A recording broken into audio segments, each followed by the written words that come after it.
Welcome to our quick history of Ukraine, a nation literally forged at the crossroads of empires. So let's dive right into the epic story of Ukraine. It's a nation that has been defined time and again by a constant struggle for freedom and a really powerful, enduring sense of who they are. All right, here's how we're going to break it down. We'll start with ancient roots in Kyivan Rus, then fracture and foreign rule, the rise of the Cossacks, empires and a national awakening, and finally, Soviet rule to independence.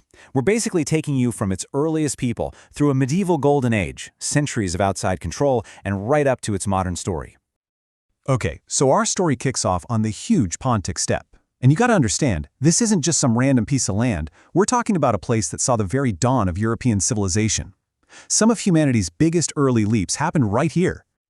And just look at this timeline. It's incredible. We're talking about evidence of the earliest humans in Europe 1.4 million years ago.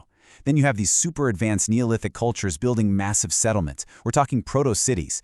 After them, the Yamna culture, who many think are responsible for spreading Indo-European languages across the continent. And of course, the legendary Scythian horse warriors. This place was a hub of innovation for thousands and thousands of years, way before any of the states we know today even existed.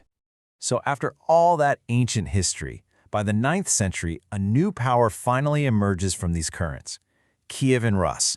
It was centered in modern-day Kyiv, and believe me, this wasn't just some small kingdom. It became a medieval superpower, and its legacy, well, it's so huge that 3 different modern nations still fiercely debate and claim it as their own. And under leaders like Vladimir the Great and Yaroslav the Wise, Kyivan Rus just exploded into its golden age. When Vladimir adopted Christianity in 98, it wasn't a small thing. It completely plugged the region into the powerful Byzantine world. Then you have Yaroslav creating the first written legal code and marrying his kids off to royalty all over Europe. This is what turned Kyiv into a true powerhouse, one of the wealthiest and most important cities in Europe at the time. But, as often happens, this golden age couldn't last forever. It was fragile. You had all these internal squabbles between princes, which weakened the state from the inside out. And that left them totally vulnerable to, well, a devastating new storm that was gathering on the eastern horizon. And in 1240, that storm hit with full force. The Mongol invasion just shattered Kyivan Rus. And the sack of Kyiv, you can't overstate this. It wasn't just a battle lost. It was a complete civilizational catastrophe. It was the end of Kyivan Rus as a single entity and the beginning of centuries of being broken up and ruled by others.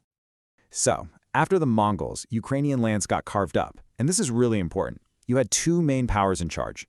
On one side, the Grand Duchy of Lithuania, which was surprisingly chill. Their motto was basically, we don't mess with what's working. They respected local traditions, but on the other side, you had the Kingdom of Poland, which was the complete opposite. They pushed hard for Polonization, trying to get people to convert to Catholicism and adopt Polish culture. This created this deep, deep divide that would define the region for centuries. You can think of it as a cultural fault line. Now, as Polish influence got stronger and stronger, you can guess what happened. The resistance grew right along with it. And out of this simmering discontent, a totally new and powerful force emerged, one that would pretty much define Ukraine's story for the next few hundred years: the Cossacks. So, who were the Cossacks? Well, first off, they weren't an ethnic group. They were a warrior society. Think of them as runaway peasants, adventurers, rebels, anyone who wanted freedom, basically. They fled to the lawless frontier, the wild fields, to escape being serfs. And there, they built this incredible society. Fiercely independent, surprisingly democratic, and very, very good at fighting. They quickly became the main defenders of Ukrainian identity and the Orthodox Church. And in 1648, all that simmering discontent finally boiled over. It just exploded. Led by their elected commander, a hetman named Bogdan Khmelnytsky, the Cossacks launched a huge uprising. And this wasn't just a rebellion. It was a war for national liberation. And amazingly, it worked. They established the Cossack Hetmanate, the first real autonomous Ukrainian state in centuries. But creating a state is one thing. Keeping it independent, that's a whole other ballgame. Khmelnytsky needed an ally against Poland, so he made a deal with the Russian Tsar for protection. It seemed like a good idea at the time, right? Well, that deal, which was supposed to guarantee their autonomy, ended up being a trap. It kicked off this slow, grinding process where Russia just tightened its grip, step by step, until eventually the Hetmanate was completely swallowed up by the Russian Empire. And just like that, the dream of a Cossack state was gone. So by the 1800s, Ukraine is basically wiped off the map, split between 2 massive empires. Russia and Austria-Hungary. This division kicks off a totally different kind of struggle. This one wasn't really fought with swords and guns anymore. It was a battle for the culture, for the language, for the very soul of the nation's identity. So when those empires finally collapsed during World War I, you'd think that would be the moment for freedom, right? Nope. Instead, it was, well, as the historian Orest Subtelny put it, total chaos. I mean, this quote nails it. 6, count them, 6 different armies all fighting over Ukrainian territory at the same time. You had the Ukrainians themselves, the Bolsheviks, the Whites, the Entente, the Poles, anarchists. It was an absolute brutal free-for-all. And yet, in the middle of all that chaos, several Ukrainian states actually declared independence. You had the Ukrainian People's Republic, the West Ukrainian People's Republic, and a few others. They tried, they really did. But these new little countries were just so fragile. In the end, they were tragically crushed between the ambitions of 2 much bigger powers, the new Bolshevik Russia and a newly independent Poland. So that dream of independence, that brief little flame, was snuffed out. By 1922, most of Ukraine had been forced into a brand new entity, the Soviet Union. And this was the beginning of one of the darkest, most brutal chapters in the nation's entire history.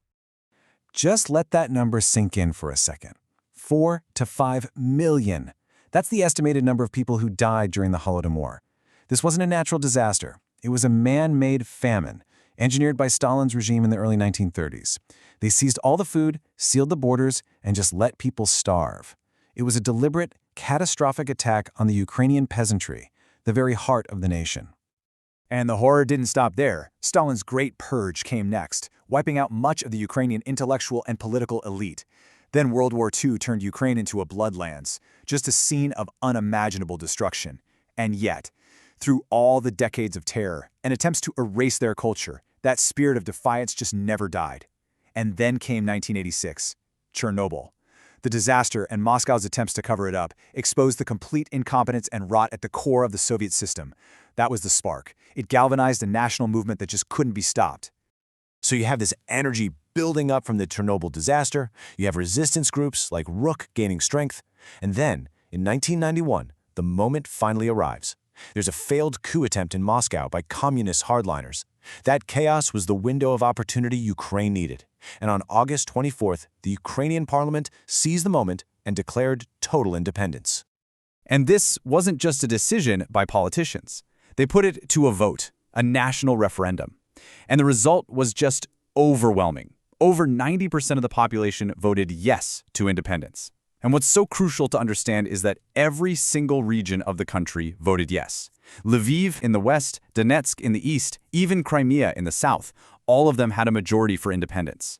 After all those centuries of struggle, the nation was finally united, whole, and free. So when you look back at this whole journey, from the glory of Kyivan Rus, through the defiance of the Cossacks, through centuries of being ruled by empires, and the unbelievable oppression of the Soviet Union, it's just this powerful, incredible story of resilience. It's the story of a people who are absolutely determined to exist on their own terms. And it really leaves you with a big question, doesn't it? After centuries of being forced to define yourself against someone else, how do you finally define yourself for yourself? Hey, thanks for joining us for this explainer. If you enjoyed this and want to understand more about the complex histories of other countries, you should definitely check out our Quick Country Histories playlist. And of course, if you got something out of this, please hit that subscribe button for notebook summaries. We've got plenty more stories like this one to share.